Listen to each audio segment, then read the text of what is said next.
little bit, especially at the start of the second half, but you had to be happy with the first half. Just what's your take on this game overall? Yeah, pretty workmanlike, I think.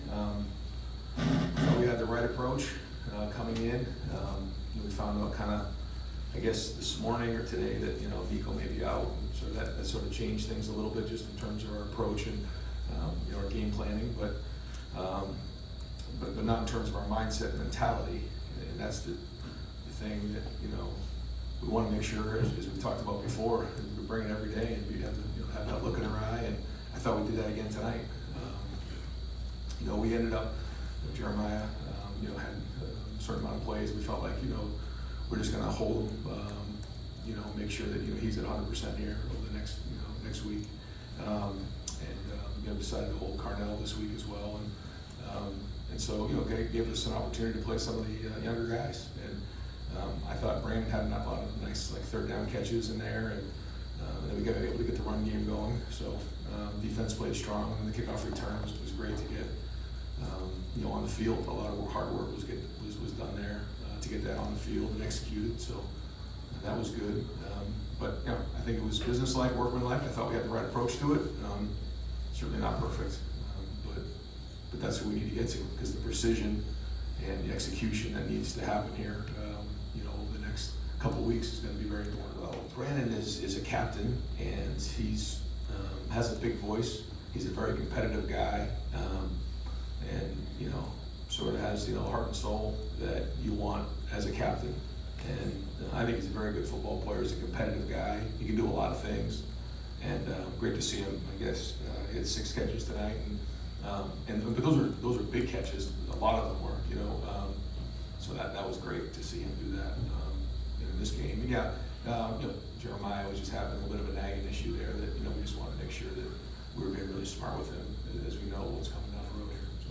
So annoyed's not the word. You just you always don't want to compete against the best players you can. We're excited about competing against Nico again, but if I say it's not about the opponent, it's about us, then it has to be that way.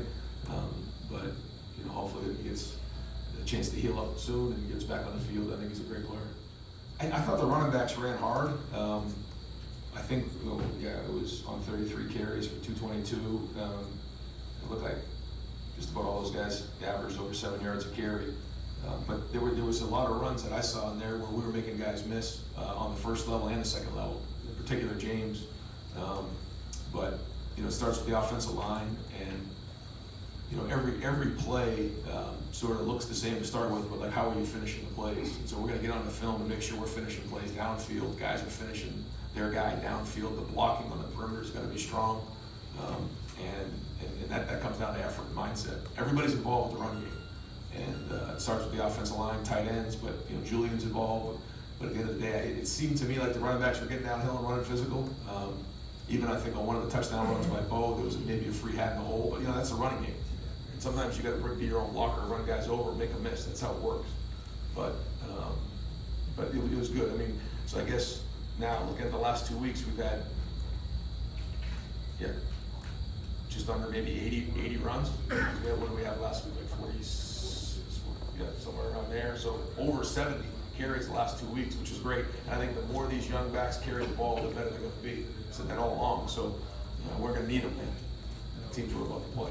Because we have Lorenzo Styles in the back. We're doing some different things tonight. Spreading the ball around, playing with tempo, playing with a quick game, and I think it was a good thing for us. Over here, Joe. The running backs did a really good job. Showed a lot of depth there, and the receiver room looked good tonight. Those younger guys really stepped up for us big, and whether they were blocking or making big time catches to convert on third down and fourth down. I think it was just it was awesome to see their work paying off. Yeah, definitely. Those two, Carnell and Jeremiah, are special players. So they're elite receivers, and but we have a good receiver room. Those young guys stepped up. Brandon is, for all his talent, it's kind of, you have Jeremiah and Carnell. Bring that to a feature guy that's also play. How good does that feel for you to give that? I guess what does Brandon Ennis mean to your locker room? Even though you get something like sometimes. Yeah, Brandon Ennis is a captain for us. He shows up every day. So we know when we get we had a play design for him today. We got a certain coverage. I know we can win. I have a lot of faith in him. He made a great catch on that, like, it was third or fourth down. So, and they had another fourth down conversion. So I think, this whole offense has a ton of belief and faith in him. He's a captain, he's a leader for us, and he brings a lot of juice to the offense. Julian